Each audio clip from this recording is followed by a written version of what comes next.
urabizi ko Scovia yiteretse nyuma ya Blessing yabonye yo kuyobora RMC. Salama abantu banje hano muri kuri Q magazine murambona jewe na n'umukada amakuru yawe. Ndashima Usta umeze ute? Uyu nundi munsi mwiza nyine tugize amahirwe kugira ngo tuze tuganire twiganire showbiz ariko tunasoza icyumweru. Icyumweru cyari kirekire, wowe umeze ute? Icyumweru cyawe cyagenze gute? Icyumweru cyagenze neza. Uyu munsi turi kwa gatandatu, right? Tugiye kubabwira amakuru yaranze iki cyumweru, nibyo twita kuri Q magazine weekly recap. So turavuga ku makuru yadutangaje, amakuru yagaragaye mu binyamakuru, haba mu buzima busanzwe, haba muri showbiz, haba mu mikino, haba muri politike. Watangira umukada ukatubwira wowe n'iki cyagutunguye. Nagira ngo mbanze nguhereho ariko se muri urabizi ko wadusezeranyije exclusive iyo yiri ku ruhande, ariko weekend ya Usta ibimeze ite? Weekend yawe uburi busy bingana gute? Sasa weekend yanjye kenshi hari igihe mba ndi mu kazi. Weekend urakora nkako muri kumbonamo. Oya kandi nakarima kigoni hari akandi nyine uzabisobanurira abantu bawe. Hanyuma nkajya no mu zindi activities za weekend, aba ari igihe umuntu akora bimushimisha. Yego.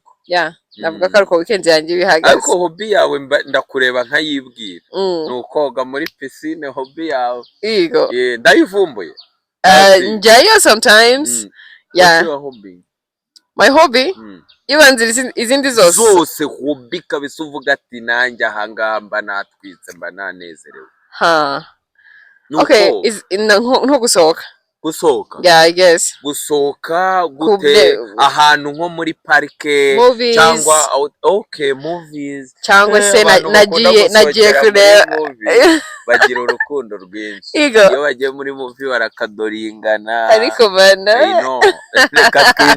mba ngira ngo abakunzi bawe abakunzi ba Q magazine bagusobanukirwe kandi nzayenda mbigufashamo gake ikimbabaje ni nkuko nyine ubu utari kugaragara kuri kamera neza wabateye umugongo urebe ukuntu uri guseka. Naguhaye platform.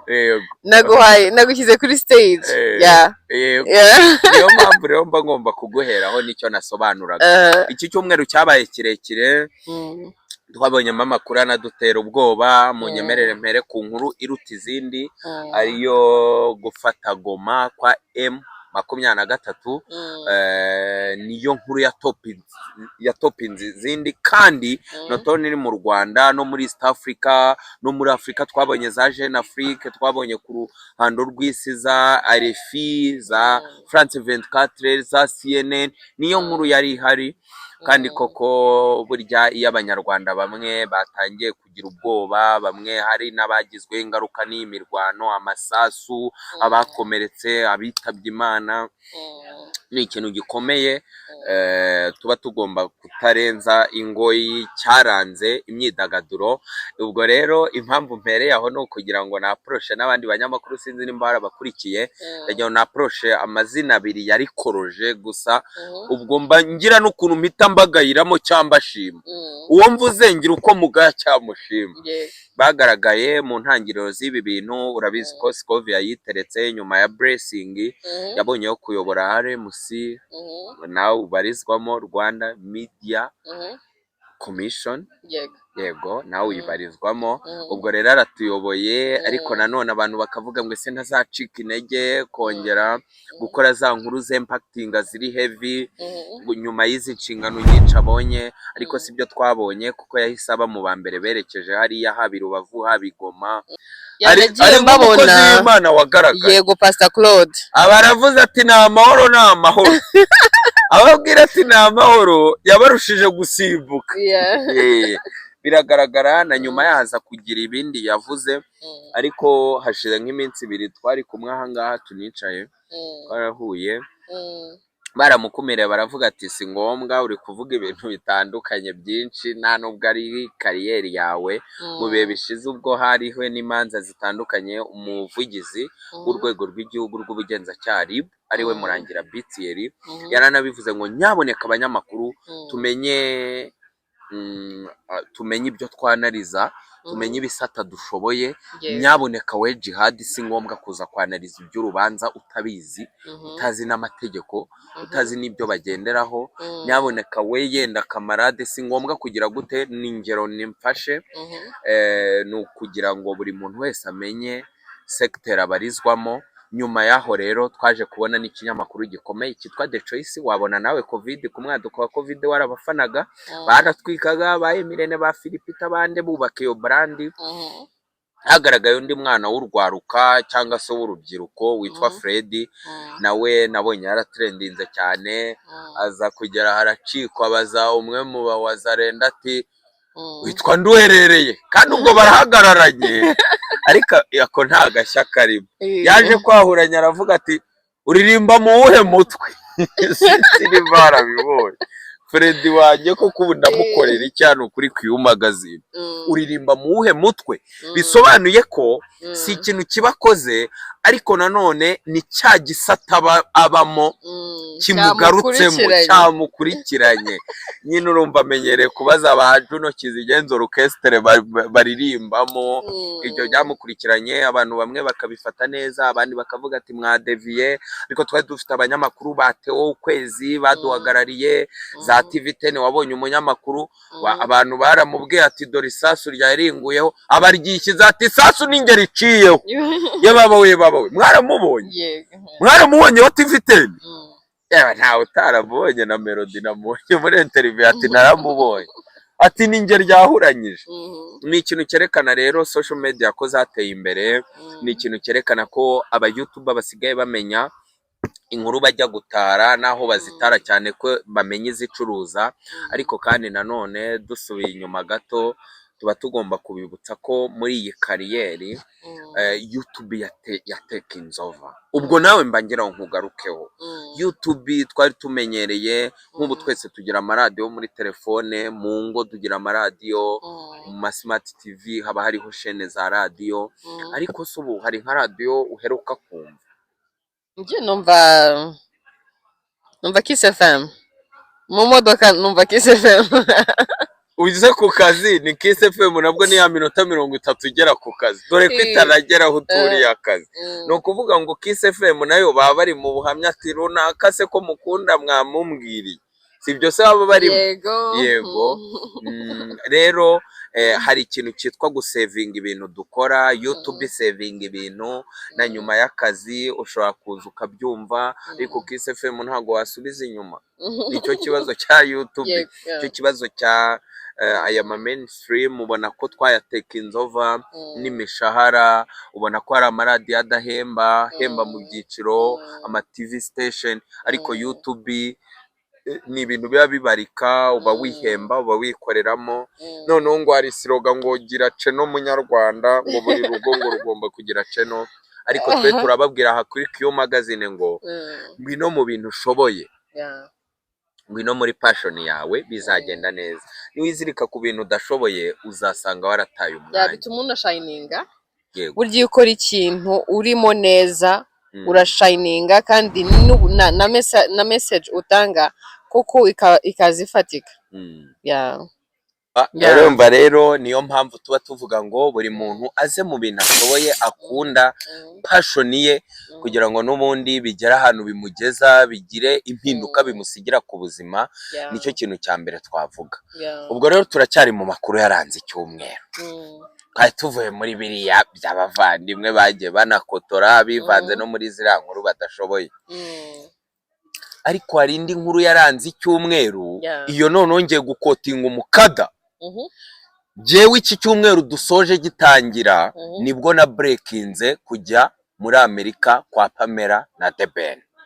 iyo ni inkuru ubwo nanjye ndi igitangazamakuru kigenda ni ikintu gikomeye sinzi nimba warankurikiranaga ariko iyi nkuru yarambabaje niyo nkuru yonyine na breakinze mu mwaka ushize yonyine nkabona igiye kunkoza isoni kubera ko nageze aho breaking bya Pamela na The Ben ajya muri Amerika asiga Pamela ngera aho ndavuga ngo na Pamela agomba kujyayo birangira atagiyeyo numva ndababaye urumva natwe iyo umuntu agutesheje agaciro urababara ariko ikintu nyamukuru navugiye iyi nkuru ni tuwa ya The Ben ndashaka ko tuzagaruka mu nkuru ye yihariye ubwire uburyo yahawe amafaranga miliyoni 250 azihabwa na kampani yo muri Nigeria y'umukire arangije ajya kuzikoramo ubukwe nyuma y'ubukwe yagombaga ubukwe bwabaye umwaka ushize mu kwa 12 dutangira umwaka mu kwa mbere umwaka urarangiye ubu turi mu kwa mbere gushyira ukwa kabiri deje ukwa kabiri tayari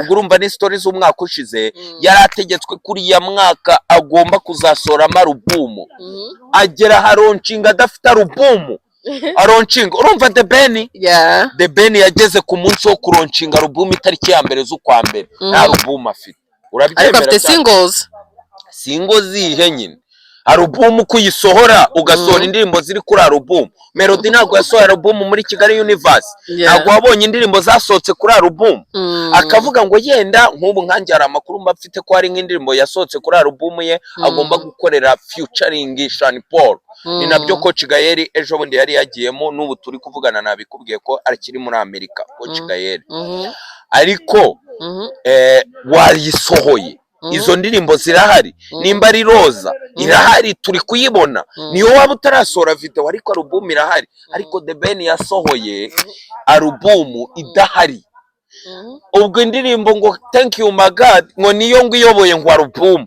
featuring Tom Close imaze imyaka 5 agahita avuga ati ya Diamond akamanuka akageraho akajya no mu ndirimbo za kera na babushara kiza na ba Sherry Silver 2017 akazishyiraho kandi alubumu n'indirimbo nshya tutazi niyo wazishyiraho ariko ntizibe nyinshi usibye indirimbo ya Kivumbi niyo ndirimbo yindi cyashya yari kuri alubumu ya The Ben nibyo mvuga niyo pressure yari afite ya company RPM nzayivuga tuzayikorera inkuru nyamukuru nuko najyaho nikotinga ugati ibyo mba mpise ninjira yo muri Niger yamuhaye miliyoni 250 ngo akora alubumu niyi rero ari kurwana nayo niyi yamunaniye niyi yasohoye irutwa niya Soshomura yababa nangiye gushyuha ako surabona nzancyuha nkureba urumva iyo ureba umukobwa mwiza ukuntu woroshye